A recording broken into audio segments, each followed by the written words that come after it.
السلام عليكم يا إخواتي، طبتم وطابت أوقاتكم بذكر الله، والصلاة والسلام على رسول الله صلى الله عليه وسلم. دعاء يوم عرفة مستجاب حتى لو أنت بعيد جدا عن ربنا، وحتى لو اللي أنت بتدعي بيه يعتبر مستحيل. بدعاء يوم عرفة ربنا بيغير الموازين وبيسخر الأسباب يخليها تعمل المستحيل. سيدنا عمر كان بيقول: إني لا أحمل هم الإجابة وإنما أحمل هم الدعاء، فإذا ألهمت الدعاء كانت الإجابة معه. ربنا بيستجيب، بس إحنا ندعي بقلب وبخشوع وبيقين. اللهم رغم البعد ورغم الذنوب ورغم الغفلة ألهمنا دعاء يوم عرفة واطلق ألسنتنا به. اللهم وفقنا للدعاء رغما عنا، واجعل قلوبنا خاشعة ومقبلة. سيفعلها دعاء يوم عرفة بإذن الله، جهزوا أمانيكم. اللهم لا يأتي يوم عرفة إلا وقد جبرت قلوبنا يا الله. اللهم أنت ربي، لا يخفى عليك ما في قلبي، فاللهم طمأنين منك وغنى بك يا رب. أعوذ بك من ضيقة القلب وشعور لا يشكى ولا يفهم. اللهم أرح قلبي بما أنت به أعلم، ولا تجعلني أشكي لمن لا يخشى علي من حزني. اللهم إني أفوض دنياي كلها إليك.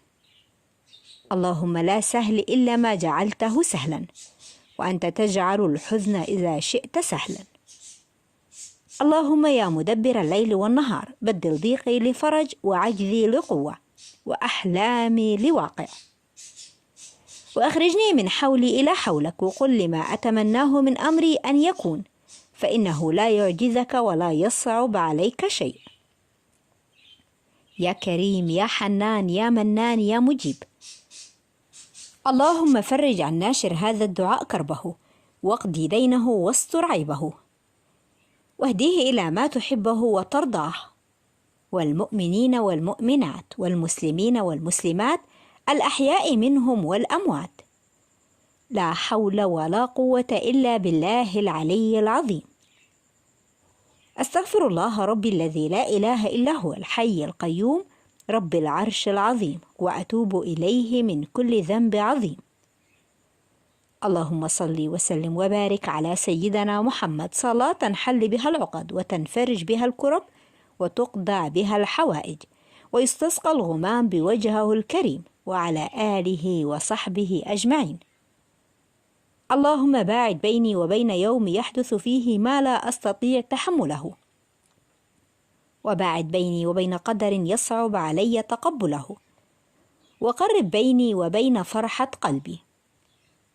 اللهم ابعد عني كثرة التفكير والقلق، وارزقني راحة القلب والبال. ربي حقق لي ما صبرت لأجله، وارزقني سعادة في الدنيا والآخرة.